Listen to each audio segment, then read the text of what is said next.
Soldiers rampaged through the rooms, grabbing souvenirs, including a ceremonial sword and a pair of rhinestone buckles.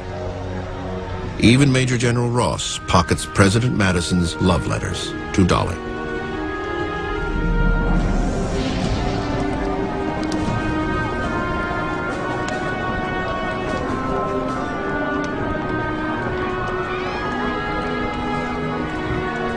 Outside the mansion, the Redcoats pitched their torches through the windows, engulfing the White House in flames.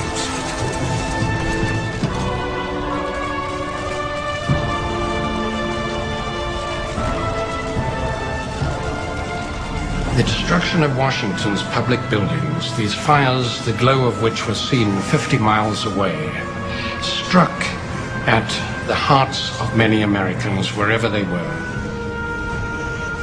Every American heart is bursting with shame and indignation at the catastrophe, recalls George Douglas, a militia private. Perhaps no one feels the emotions more deeply than President Madison, who watches the fires from horseback in Virginia. There's no sign of panic.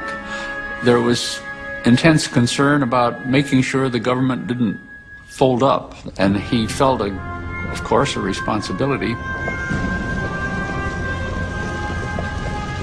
At that stage, Madison was thinking, where would he find Dolly? Where would the rest of the government be?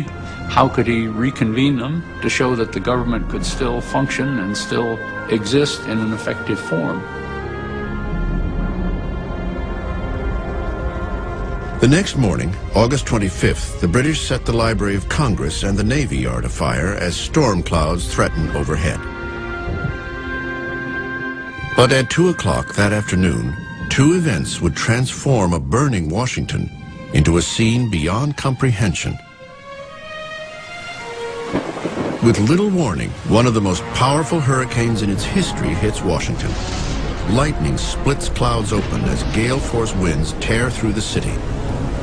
Out of nowhere comes this uncanny storm, which not only dumps a tremendous torrential downpour, but it rages against this British column. One redcoat recalls the fury of this perfect storm. Our column was completely dispersed, as if it had received a total defeat. Some of the men flying for shelter behind walls and buildings, and others falling flat upon the ground to prevent themselves from being carried away. Such was the violence of the wind that two pieces of cannon were fairly lifted from the ground and borne several yards away. What has started out as a blessing is about to become a catastrophic event of epic proportions. As the hurricane wreaks destruction throughout the burning city, a tornado suddenly appears from the sky and shears through the center of the Capitol.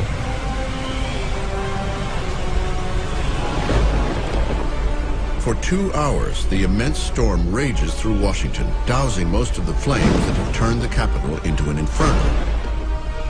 We now know a tornado actually touches down like the wrathful hand of God from the Old Testament and inflicts more casualties in the middle of that British column than they even suffered in Bladensburg. When the storm clears out the next day, so do the British. The invasion force returns to Benedict, Maryland, a battered and bewildered unit.